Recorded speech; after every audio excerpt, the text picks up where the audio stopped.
Hey, this is Martin Brossman. And Greg Heyer.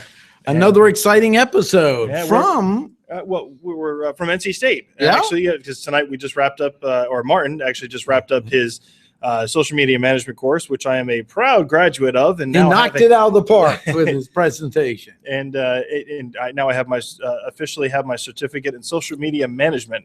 So it's kind of like I got a college degree now. Yeah, So, exactly. Based on real world experience. Nothing wrong with your degree. That's right. You're never going to get a degree like this. Yeah. So we figured we'd hop on. It's been a couple weeks since we've had our last podcast, and we figured that actually I had an interesting conversation with a gentleman from Insight Pool who actually has they have a pretty cool social media management platform for salespeople to help them with engaging with prospects in the digital space. And so Adam Leweitz, hopefully I did not butcher your last name. Mm-hmm. He is the head of client partnership over at Insight Pool. And actually they've head of client partnerships. And they've actually been doing some podcasts here recently and had they spoke with Carlos Gil, who is the senior social media manager over at LinkedIn, and they got a number. Carlos. Hey, Carlos. We'd love to have you on, Carlos. By the way, Adam, we'll bring you on too, so don't worry about this. But we're actually creating this podcast specifically for Adam, but we also feel that you would probably enjoy it as well, because he actually asked me this question. I'm sure this was he was trying to test my knowledge a little bit on social selling, which is good. I'm proud to and glad to take it. But he asked. Basically, what do you do when, basically with tracking your social selling strategy? Basically, what is the best way to implement a social selling strategy? Sorry, I'm reading off the tweets on my phone here. So, you mean you just don't throw it out there? Yeah. Like that? You don't throw it out there? There's a lot of organizations that actually do just Yeah, throw it I know. out there. It's kind of like throwing spaghetti. And it's not working. We're throwing it out there. It's not working. The spaghetti staining the walls. Yeah, that's right. So based on my response to this question was, thank you for asking the question. And then after training, I'd work on creating a social selling routine that uses the KPIs that management is interested in tracking. Okay. So, but management also needs to understand what your KPIs are. If you go back a few episodes, and we'll put a link in the show notes here on linkingintosales.com for this episode number 65, you actually can go back and listen to an episode that we put together about social selling KPIs. We are actually we'll link to it. Yeah, so it goes from everything from top down, taking a top down approach. Like, how are you taking in and inviting people to connect? Are you sending in emails, or are you sending group invitations? Those sort of things. Those metrics that you can take and actually track inside social, and what are your results from it? So or what is your conversion rate from those events? And mapping out the whole sales cycle process from what do people need to know before they realize they need your product, to they're looking for it, to attempting to make the decision, buying and staying connected afterwards. That's right. And since it's all digital, you have the capabilities of tracking your work. And those metrics are important to sales management. And most of the time, sales management doesn't know what to track. The only thing they know what to track is what's inside Salesforce or whatever's inside your CRM. So it does take a little bit of education on sales management's part, and which we're going to help. We want to help you with, and making sure that sales management is actually tracking the right thing and not thinking that sales people are just wasting their time on social, playing around like they just got solitaire on their Windows 95 computer or 3.1. Mm-hmm. But so he kind of goes on to say, let's see, that what kind of metrics would you use? What kind of metrics would you be measuring? Basically, would you be measuring it around activities or results, or maybe a combination? And I said that basically, social selling, both, because social selling activities should hopefully lead to results, and if they don't, then discontinue that particular activity, right? So if cold calling doesn't work, why are you still cold calling? If you cold call, but if it worked, keep doing it. But if it does work, keep doing it. We're not saying don't cold call. Emails, for example, you have a number of templates you're probably using. Maybe you have Yesware, installed on your computer, or maybe using Inside Sales or any of those fun applications.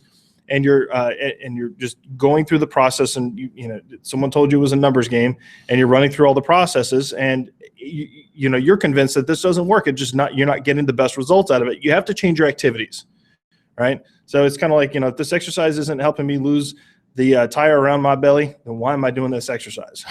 So stop doing leg lifts. So I don't know. What do you think? I haven't been doing them in a while. Oh, you didn't mean that leg lifts. Yeah. I agree. It's important to find out the strategies that work, find out where the customers are. We also want to look at building out who are the stakeholders involved and mapping this out. Often, a lot of us need to write this down, even use calendars, good old paper calendars to map it out. Who are the stakeholders, who's involved, who are the people that our customer trust as advisors? Are we mapping this out? Are we building this thing?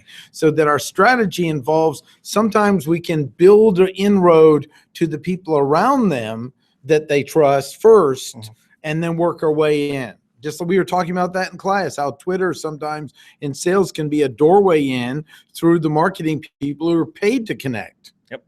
And at least start building a contact, and then going over to LinkedIn to build similar contacts there. And then, of course, one of our customers sees, oh, you're connected to the marketing person, and we'll let you connect as well. So right, and those maps do need to be shown, and so that way sales management kind of understands that the reason why you're using Twitter or the reason why you're using LinkedIn is because it leads to these further interactions that are progressive. They are moving somebody through the sales process and getting them eventually to make some sort of commitment. So you're opening every interaction basically you're having is hopefully leading to an opening, which I'm a big advocate of the fact that social selling is about opening and it's not about closing. And that sales is thinking backwards about closing all the time. So if it's a smaller company, are you getting analytics like Webmaster Tools can really show where people are going, where they're stopping, where they're spending time? Right. Google Analytics will help out with that as well. Who are the lurkers who would be watching the interaction? Are they key customers? One of our comments is often the customers looking over the shoulders at someone of interaction that's going on. So you can take and you probably need to use the old-fashioned spreadsheets in order to take and track most of this information, because chances are you probably haven't given access of your LinkedIn account or your Facebook account or your Twitter account to management for them to actually go and gather that information from. So, and actually they shouldn't have access to it to begin with. So on LinkedIn, with LinkedIn's premium solution for sales teams, the Sales Navigator, the company issues you a license to get access to additional tools, but they don't have access to your account. So again, you need to have a method in order to take and track this information and get it to management, so that way they can take and coach you through the process of driving better engagement, because the basics of sales, the sales interaction, the negotiating skills, the personable skills and all that stuff still apply in social selling. Social selling is not a solution for everything, but those core fundamentals of sales still apply. So let's just remember that as well. So he also went on to ask, basically a bigger question. What are your thoughts around tracking and best practices for that? Tracking, in my honest opinion, you tell me if you agree with this or not, but tracking is a responsibility of the salesperson. Right. So it's not sales management's responsibility to track the activities. It's sales management's responsibility to actually, analyze the results that are coming in from sales. And hopefully salespeople are not lying to management, which I wouldn't say that, that this would be the case. But if we're starting to send false numbers over to sales management and they come finding that you are sending them false numbers, then that's not so good. And since everything is digital for the most part, they'll know. There's an audit trail. Right. So sales management is supposed to be there to help you get better. And I think that I think tracking your results is definitely the responsibility of the salesperson. You have to have a system for tracking that information. This is the reason also why we have CRM. So whether it's something that's extremely robust like Salesforce or Dynamics, or something a little bit more simple like HubSpot CRM or Nimble, those solutions have ways for you to take and track your progress. And most of them you can, for the most part, customize to be able to take and capture information in certain fields. But like most salespeople, I've seen a number of times that they just don't fill out all the information. And when, marketing operations goes and looks at it, they're like, what is this? I don't have enough information. I don't have accurate information. So I would say that you need to be accurate with tracking your data. And that is a responsibility of sales in order to take and accurately track that data so that way better decisions can be made about how to move forward. What do you think? I agree. I think it's again, I like to go to I'm old school and want to have it visual. So I'll often take a legal pad and use pencil and start writing them out. And no, I mean the path Right. and the strategy and information. So, I want to give you permission. You don't always have to do it on the web. Right. So, and you don't. The pad and paper is good, but it's got to get into the CRM too. Yeah. Right. So sales management. Oh, I just didn't need to mean report tracking the sales. I meant Oh, the okay. plan, building the plan. that. Okay. But as far as tracking the results, though, what do you think? I mean, Well, tracking the results, they need to be online so people can see it and find out. You want to document it. So we're looking as a team for what brought in the customers. Where'd they come from? What can we do to amplify that? Are people how can we build champions out of customers so they'll help marketing us? So absolutely, all that needs to be online after you've built it, and then the plan has to be dynamic so it changes over time. mm-hmm.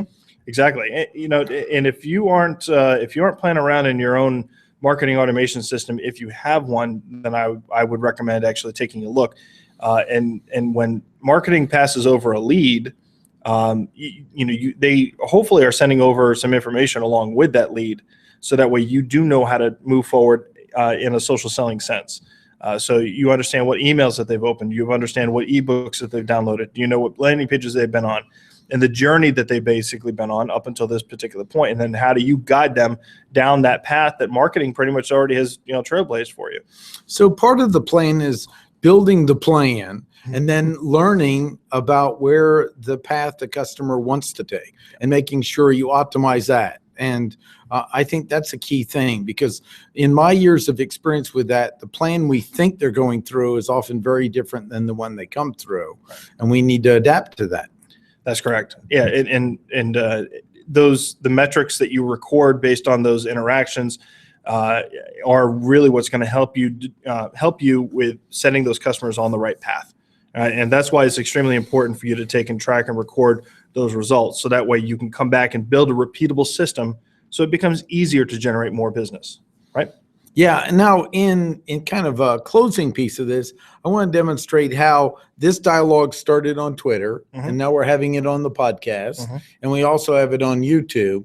So the ability to be comfortably moving between different mediums in the conversation is another piece that really takes some work. And I found that's why, for example, my use of something like Nimble, it's kind of helps me track. I might start a conversation here and it might continue over here. So that's important to find out if there's a pathway. They want to first see a video first, then they might want to use Twitter, then they might want to follow up with email.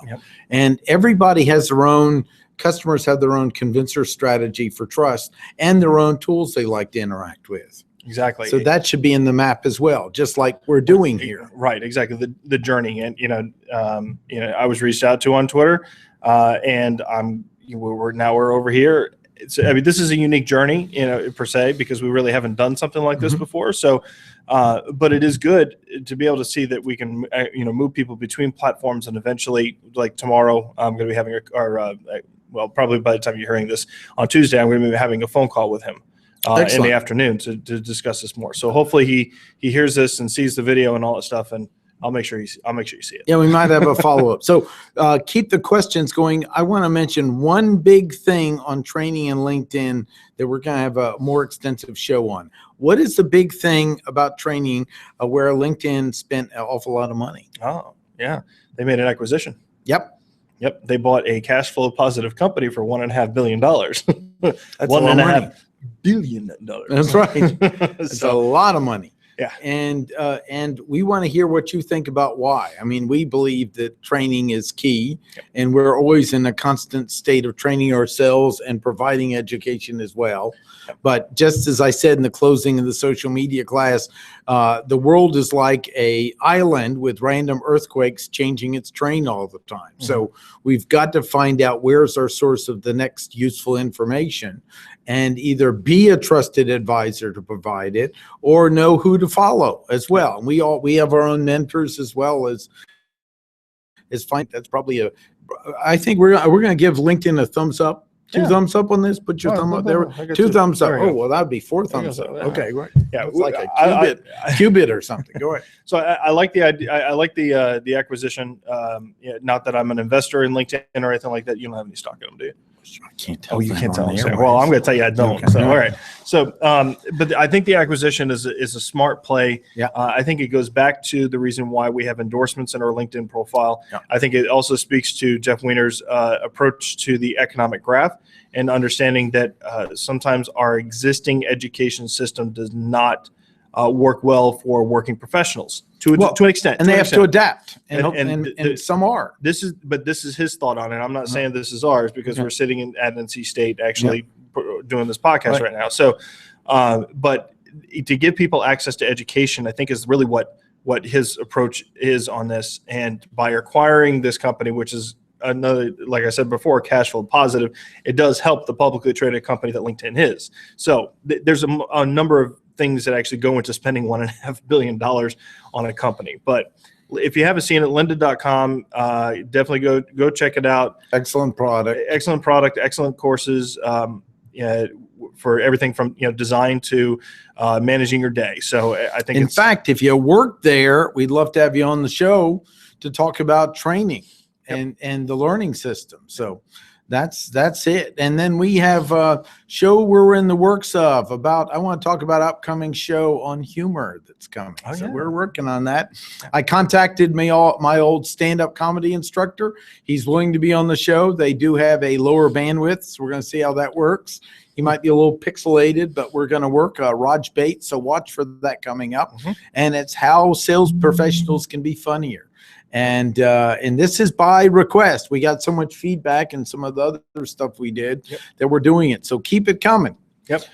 We also, May 12th, if you're in the Triangle area in North Carolina, we have our social selling breakfast. We'll be talking about content curation and how content is extremely important to the sales professional. And its relationship into content generation. Yep, exactly. Well, that wraps up the show, Greg, and we're going to leave so that security doesn't kick us out. Exactly. And we're grateful. We want to thank NC State Technology Training Solutions for letting us be here and work with this. After the class, the closing class, we now had, that was class number 10 in the social media management certificate with over 100 graduates. And watch for more coming down the pike. So you guys take care. Keep the questions going. This is Martin Brosman. And Greg Heyer, and you've been watching or listening to Linking into Sales, the social selling and training podcast. Thanks.